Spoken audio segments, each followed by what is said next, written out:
2 Chronicles, chapter 6. Then said Solomon, The Lord hath said that he would dwell in the thick darkness. But I have built an house of habitation for thee, and a place for thy dwelling forever. And the king turned his face and blessed the whole congregation of Israel, and all the congregation of Israel stood. And he said, Blessed be the Lord God of Israel, who hath with his hands fulfilled that which he spake with his mouth to my father David, saying, Since the day that I brought forth my people out of the land of Egypt, I chose no city among all the tribes of Israel to build an house in, that my name might be there. Neither chose I any man to be a ruler over my people Israel. But I have chosen Jerusalem, that my name might be there, and have chosen David to be over my people Israel. Now it was in the heart of David my father to build an house for the name of the Lord God of Israel. But the Lord said to David my father, Forasmuch as it was in thine heart to build an house for my name, thou didst well in that it was in thine heart. Notwithstanding, thou shalt not build the house, but thy son, which shall come forth out of thy loins, he shall build the house for my name. The Lord therefore hath performed his word that he hath spoken, for I am risen up in the room of David my father, and am set on the throne of Israel, as the Lord promised, and have built the house for the name of the Lord God of Israel. And in it I have put the ark, wherein is the covenant of the Lord, that he made with the children of Israel. And he stood before the altar of the Lord in the presence of all the congregation of Israel, and spread forth his hands.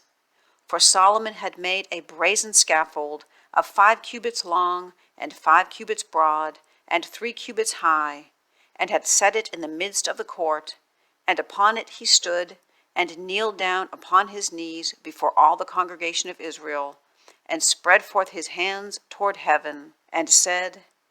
O Lord God of Israel, there is no God like thee in the heaven, nor in the earth, which keepest covenant, and showest mercy unto thy servants that walk before thee with all their hearts. Thou which hast kept with thy servant David my father that which thou hast promised him, and spakest with thy mouth, and hast fulfilled it with thine hand, as it is this day.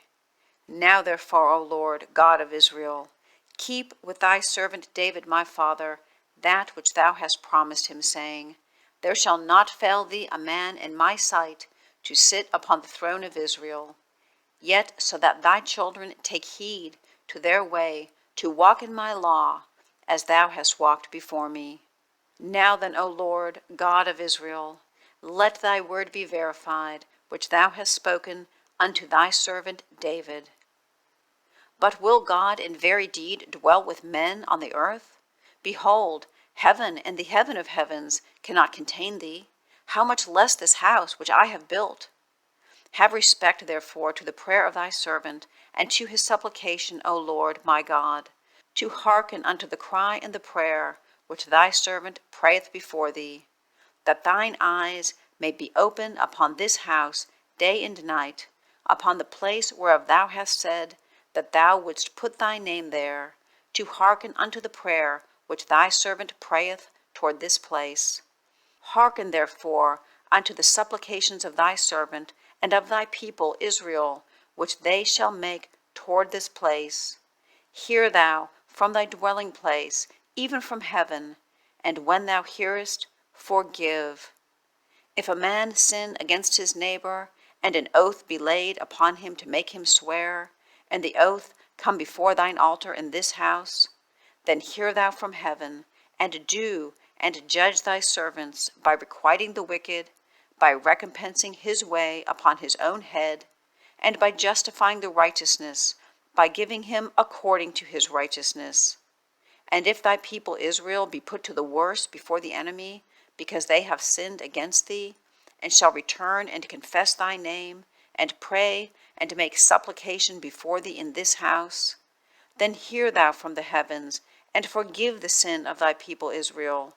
and bring them again unto the land which thou gavest to them and to their fathers.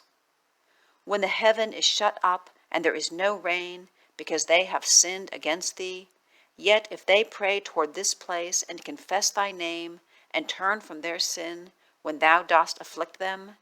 then hear thou from heaven, and forgive the sin of thy servants and of thy people Israel, when thou hast taught them the good way wherein they should walk,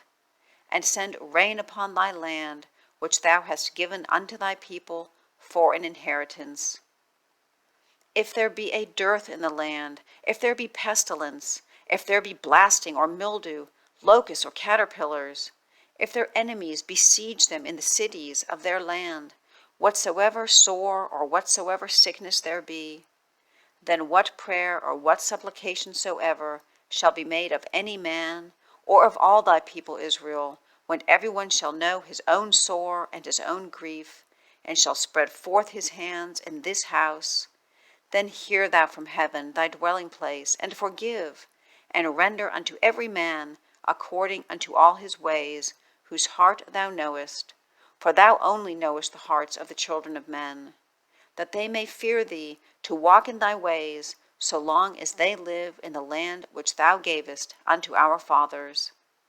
Moreover, concerning the stranger which is not of thy people, but is come from a far country, for thy great name's sake, and thy mighty hand, and thy stretched out arm, if they come and pray in this house, then hear thou from the heavens, even from thy dwelling place, and do according to all that the stranger calleth to thee for, that all people of the earth may know thy name, and fear thee, as doth thy people Israel, and may know that this house which I have built is called by thy name. If thy people go out to war against their enemies by the way that thou shalt send them, and they pray unto thee toward this city which thou hast chosen, and the house which I have built for thy name, then hear thou from the heavens their prayer and their supplication, and maintain their cause. If they sin against thee, for there is no man which sinneth not, and thou be angry with them, and deliver them over before their enemies, and they carry them away captives unto a land far off or near, yet if they bethink themselves in the land whither they are carried captive, and turn and pray unto thee in the land of their captivity, saying, We have sinned, we have done amiss, and have dealt wickedly,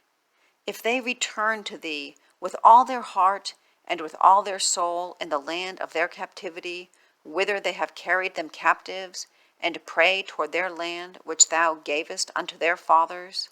and toward the city which thou hast chosen, and toward the house which I have built for thy name, then hear thou from the heavens, even from thy dwelling place, their prayer and their supplications, and maintain their cause, and forgive thy people which have sinned against thee. Now, my God, let, I beseech thee, thine eyes be open, and let thine ears be attent unto the prayer that is made in this place. Now therefore arise, O Lord God, into thy resting place, thou and the ark of thy strength. Let thy priests, O Lord God, be clothed with salvation, and let thy saints rejoice in goodness. O Lord God, turn not away from the face of thine anointed. Remember the mercies of David, thy servant.